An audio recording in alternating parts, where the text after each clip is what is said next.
মা সৰস্বতী হল বিদ্যাৰ দেৱী। যদি মা সৰস্বতীক আৰাধনা কৰে তেনেহলে বিদ্যাত অগ্ৰগতি লাভ হয় আৰু বুদ্ধিৰ বিকাশ ঘটিবলৈ ধৰে। জ্যোতিষশাস্ত্ৰৰ মতে এই 5 ৰাশিৰ জাতক জাতিকাসকলৰ ওপৰত মা সৰস্বতীৰ বিশেষ কৃপা দেখিবলৈ পোৱা যায়, যাৰ ফলত পঢ়া শুনাৰ ক্ষেত্ৰত অগ্ৰগতি দেখিবলৈ পোৱা যায়, কেৰিয়াৰৰ ক্ষেত্ৰত সফলতা আহে আৰু যি কামতেই হাত দিয়ে সেই কামতেই উন্নতি দেখিবলৈ পোৱা যায়। আহক তেনেহলে আজিৰ ভিডিঅ'টোৰ যোগেদি জানি লওঁ কোন 5 ৰাশিৰ জাতক জাতিকাসকলৰ ওপৰত মা সৰস্বতীৰ বিশেষ আশীৰ্বাদ দেখিবলৈ পোৱা যায়। যদি এই ভিডিঅ'টোত আপোনালোকৰ ৰাশিটো পায় তেনেহলে নিশ্চয় মোক তলত কমেন্ট কৰি জনাব আৰু যদি ভিডিঅ'টো ভাল লাগে লাইক এটা কৰি আমাৰ মনোবল বঢ়াব আৰু আপোনালোকৰ বন্ধুবৰ্গৰ লগত শ্বেয়াৰ কৰি তেওঁলোককো উপকৃত কৰিব। 1 নম্বৰ ৰাশিটো হ'ল মেঘ ৰাশি। মেঘ ৰাশিৰ জাতক জাতিকাসকলৰ অতিশয় প্ৰিয় ৰাশি বুলি মনা গৈছে। মা সৰস্বতীৰ অন্যতম প্ৰিয় ৰাশি হ'ল মেঘ ৰাশি, যাৰ ফলত মা সৰস্বতীৰ বিশেষ কৃপা এই ৰাশিৰ জাতক জাতিকাসকলৰ ওপৰত পৰে। সেইকাৰণে মেঘ ৰাশিৰ জাতক জাতিকাসকলে অকণমান কষ্ট কৰিলেই কেৰিয়াৰত উন্নতি কৰিব পাৰে। বিদ্যাৰ ক্ষেত্ৰতো এওঁলোকে বহুদূৰ আগুৱাই যাব পাৰে বা বিদ্যাত অগ্ৰগতি এওঁলোকৰ বিশেষভাৱে দেখিবলৈ পোৱা যায়। এওঁলোক অলপ চোকা প্ৰবৃত্তিৰ হয় বা বুদ্ধিৰ বিকাশ এওঁলোকৰ সৰ্বাধিক ঘটা দেখিবলৈ পোৱা যায়।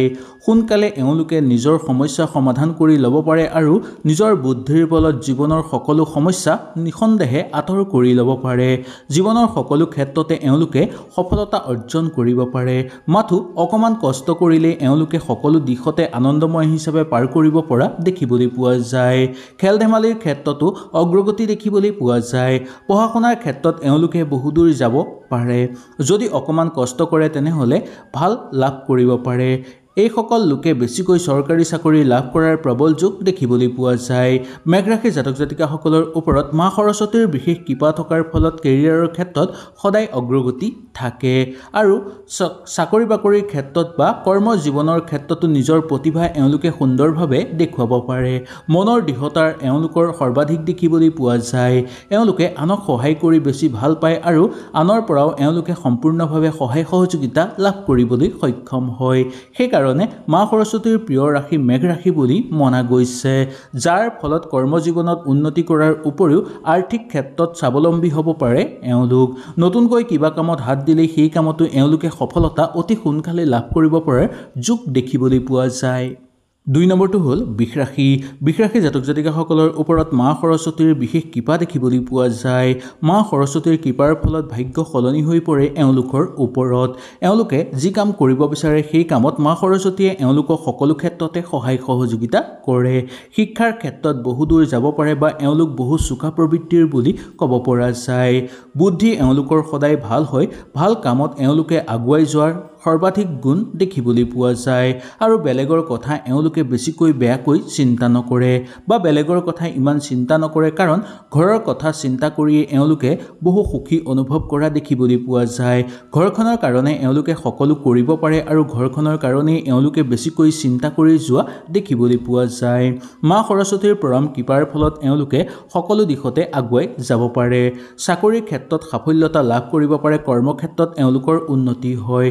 কৰ্ম জীৱনত এওঁলোকে নিজৰ প্ৰতিভা দাঙি দেখুৱাব পাৰে বা কৰ্ম জীৱনত এওঁলোকে নিজৰ এক নতুন স্থান লাভ কৰিবলৈ সক্ষম হয়। নতুনকৈ যদি এওঁলোকে কিবা কামত হাত দিয়ে সেই কামত প্ৰথম ভাগত অলপ বিফলতা আহিলেও শেষৰ ফাললৈ উন্নতিৰ যোগ দেখিবলৈ পোৱা যায়। ব্যৱসায়িক বাণিজ্যৰ ক্ষেত্ৰতো এওঁলোকৰ বিশেষ সাফল্যতা আহে। এওঁলোকে যদি ব্যৱসায়িক বাণিজ্যৰ লগত জড়িত হয় তেনেহলে সেই ব্যৱসায়ত উন্নতি বৃদ্ধি পাবলৈ ধৰে। আৰ্থিক উন্নতিও বৃদ্ধি পাবলৈ ধৰে। প্ৰেমৰ ক্ষেত্ৰত মধ্যম ফলাফল কিন্তু এওঁলোকৰ দেখিবলৈ পোৱা যায়। শিক্ষাৰ ক্ষেত্ৰত অগ্ৰগতি লাভ হয়। শিক্ষাৰ কাৰণে দূৰ ভ্ৰমণ কৰিবলৈ সক্ষম হয় বা দূৰ ভ্ৰমণ কৰিবলগীয়া যোগ নামি অহা দেখিবলৈ পোৱা যায়। পৰিকল্পনাবিলাকো এওঁলোকৰ সুচাৰুভাৱে হৈ পৰাৰ যোগ দেখিবলৈ পায়, কাৰণ মা সৰস্বতীৰ পৰম কৃপাৰ ফলত এওঁলোকৰ ভাগ্য বিশেষভাৱে সলনি হৈ পৰা দেখিবলৈ পোৱা যায়। 3 নম্বৰ ৰাশিটো হ'ল মিথুন ৰাশি। মিথুন ৰাশিৰ জাতক জাতিকাসকলৰ ওপৰত মা সৰস্বতীৰ বিশেষ আশীৰ্বাদ দেখিবলৈ পোৱা যায়, যাৰ ফলত শিক্ষাৰ ক্ষেত্ৰত বিশেষ উন্নতি হয়। বুদ্ধিৰ বিকাশ এওঁলোকৰ হয় আৰু কেৰিয়াৰৰ ক্ষেত্ৰত সাফল্যতা লাভ কৰাৰ যোগ দেখিবলৈ পোৱা যায়।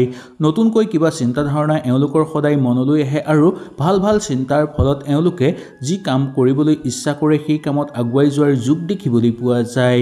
কাৰ্যকৰী পৰিকল্পনা অতি শীঘ্ৰে সিদ্ধি হৈ পৰে আৰু কৰ্মজীৱনতো উন্নতি কৰিব পাৰে। সহযোগীৰ পৰা পূৰ্ণ সহযোগিতা লাভ কৰিবলৈ সক্ষম হয়। কাৰোবাক শিক্ষা গ্ৰহণ কৰা বা শিক্ষা প্ৰদান কৰাৰ ক্ষেত্ৰতো এওঁলোকৰ বিশেষ অৱদান দেখিবলৈ পোৱা যায়। মা সৰস্বতীৰ পৰম কৃপাৰ ফলত এওঁলোকৰ জীৱনত চলি থকা সমস্যাবোৰ দূৰ হৈ পৰে আৰু জীৱনৰ আধৰুৱা কামো সম্পূৰ্ণ হৈ পৰা দেখিবলৈ পোৱা যায়। শত্ৰুৱে এওঁলোকক কেতিয়াও ক্ষতি কৰিব নোৱাৰে, বৰঞ্চ শত্ৰুৰ পৰা এওঁলোকৰ অপকাৰ হোৱাতকৈ উপকাৰ হোৱা দেখিবলৈ পোৱা যায়। নিবনুৱাসকলৰ কাৰণে বিশেষ শুভযোগ নামি আহে। নিবনুৱাসকলৰ ওপৰত বিশেষ সৰস্বতীৰ পৰম কৃপাৰ পৰাৰ ফলত নিবনুৱাসকলে নিজৰ মনৰ পচন্দৰ কাম বিচাৰি পোৱাৰ যোগ দেখিবলৈ পোৱা যায়। ব্যৱসায়িক বাণিজ্যৰ ক্ষেত্ৰত উন্নতি কৰিবলৈ সক্ষম হয় আৰু কেৰিয়াৰত নিজৰ লক্ষ্যত উপনীত হ'ব পাৰে। বন্ধুবৰ্গৰ লগত সুন্দৰভাৱে থাকিব পাৰে আৰু বন্ধুৰ পৰা সুপৰামৰ্শ আৰু সুসহায় লাভ কৰাৰ যোগ দেখিবলৈ পোৱা যায়। 4 নম্বৰটো কন্যা ৰাশি। কন্যা ৰাশিৰ জাতক জাতিকাসকলৰ ওপৰত মা সৰস্বতীৰ বিশেষ কৃপা দেখিবলৈ পোৱা যায়, যাৰ ফলত কন্যা ৰাশিৰ জাতক জাতিকাসকলে শিক্ষাৰ ক্ষেত্ৰত আৰু চিত্ৰশিল্পী কলাৰ ক্ষেত্ৰত বিশেষভাৱে উন্নতি কৰিব পৰাৰ যোগ দেখিবলৈ পোৱা যায়। চাকৰিটো সাফল্যতা অৰ্জন কৰিব পাৰে। কৰ্মজীৱনত এওঁলোকৰ উন্নতি বিশেষভাৱে হোৱা দেখিবলৈ পোৱা যায়। আপোনালোকে যদি কিবা কাম আধৰুৱা হৈ ৰৈ থাকে তেনেহ'লে সেই কামক লৈ আপোনালোকে বেছি চিন্তা কৰা দেখিবলৈ পোৱা যায় আৰু সেই কাম সেই কাৰণে অতি শীঘ্ৰে হৈ উঠা দেখিবলৈ পোৱা যায়। ধৰ্মীয় ক্ষেত্ৰত যোগদান কৰি বেছি আনন্দিত অনুভৱ কৰে। বিদ্যাৰ ক্ষেত্ৰত অগ্ৰগতি লাভ হয় আৰু বিদ্যাৰ কাৰণে সামাজিক ক্ষেত্ৰত সুসন্মান অৰ্জন কৰিবলৈ সক্ষম হয়।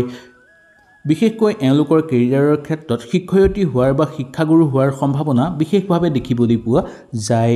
নিবনুৱাসকলে নিজৰ মন পচন্দ কাম বিচাৰি পাবলৈ সক্ষম হয় বা নিবনুৱাসকলৰ মনৰ ইচ্ছা পূৰ্ণ হৈ পৰে। ঘৰুৱা পৰিৱেশত এওঁলোকে সময় দি বেছিকৈ ভাল পায় আৰু মনটো অকণ উগুল থুগুল কেতিয়াবা লগা দেখিবলৈ পোৱা যায়। মনৰ একাগ্ৰতা বৃদ্ধি পাবলৈ ধৰে এওঁলোকৰ আৰু দৃঢ়তাৰ ভাৱটো সৰ্বাধিক বৃদ্ধি পাবলৈ ধৰে। সামাজিক ক্ষেত্ৰত আনক সহায় কৰি আনন্দিত অনুভৱ হোৱাৰ কাৰণেই মা সৰস্বতীৰ পৰম কৃপা এওঁলোকৰ ওপৰত পৰা দেখিবলৈ পোৱা যায়। নতুনকৈ কিবা কামত হাত দিব বিচাৰিলে দিব পাৰিব বা দিলে এই কামতো উচিতভাৱে সফল হোৱা দেখিবলৈ পোৱা যায়। ধন সম্পত্তি উপাৰ্জনৰ ক্ষেত্ৰত আপোনালোকৰ উন্নতি বেছিকৈ দেখিবলৈ পোৱা যায়। 5 নম্বৰটো হ'ল মীন ৰাশি। মীন ৰাশিৰ জাতক জাতিকাসকলৰ ওপৰত মা সৰস্বতীৰ বিশেষ কৃপা দেখিবলৈ পোৱা যায়। ভক্তসকলে যি মনৰ আশা লৈ মা সৰস্বতীক আৰাধনা কৰে সেই আশা সকলোবোৰ পূৰ্ণ হৈ পৰে। এই ৰাশিৰ জাতক জাতিকাসকলৰ ওপৰত মা সৰস্বতীৰ আশীৰ্বাদৰ ফলত জীৱনত বহুকেইটা ক্ষেত্ৰত উন্নতি কৰিব পাৰে। সকলো দিশতে আপোনালোকে আগুৱাই যাব পাৰে। ঘৰলৈ শুভ সংকেত আহে আৰু ঘৰত সুখ শান্তি আৰু সমৃদ্ধি বৃদ্ধি পোৱা দেখিবলৈ পোৱা যায়। আৰ্থিক সমস্যা আপোনালোকৰ দূৰ হৈ পৰে। ব্যৱসায়িক বাণিজ্যৰ ক্ষেত্ৰত প্ৰচুৰ পৰিমাণে উন্নতি কৰিব পাৰে আৰু পঢ়া শুনাৰ ক্ষেত্ৰতো অগ্ৰগতি লাভ হয়। শিক্ষাৰ ক্ষেত্ৰত আপোনালোকে বহুদূৰ আগুৱাই যাব পাৰে। শিক্ষাৰ কাৰণে মান যশ বৃদ্ধি পোৱাৰ যোগ আৰু লগতে অৰ্থ বৃদ্ধি পোৱাৰ যোগো দেখিবলৈ পোৱা যাব পাৰে। মা সৰস্বতীৰ পৰম কৃপাৰ ফলত কঠোৰ পৰিশ্ৰমো আপোনালোকে সুন্দৰভাৱে কৰিব পাৰে, যাৰ ফলত জীৱনত আপোনালোকে সফলতা অৰ্জন কৰিব পাৰে। সকলো দিশতে আগুৱাই যোৱাৰ ক্ষেত্ৰত মায়ে আপোনালোকক সহায় কৰে আৰু সহায় কৰি যাব। সকলো দিশৰ পৰা আপোনালোকৰ ঘৰলৈ উন্নতি আহে আৰু মাৰ আশীৰ্বাদৰ ফলত আপোনালোকে যি কামতেই হাত দিব সেই কামতেই সুচাৰুভাৱে ভাল ফল অৰ্জন কৰিব পৰাৰ যোগ দেখিবলৈ পোৱা যাব।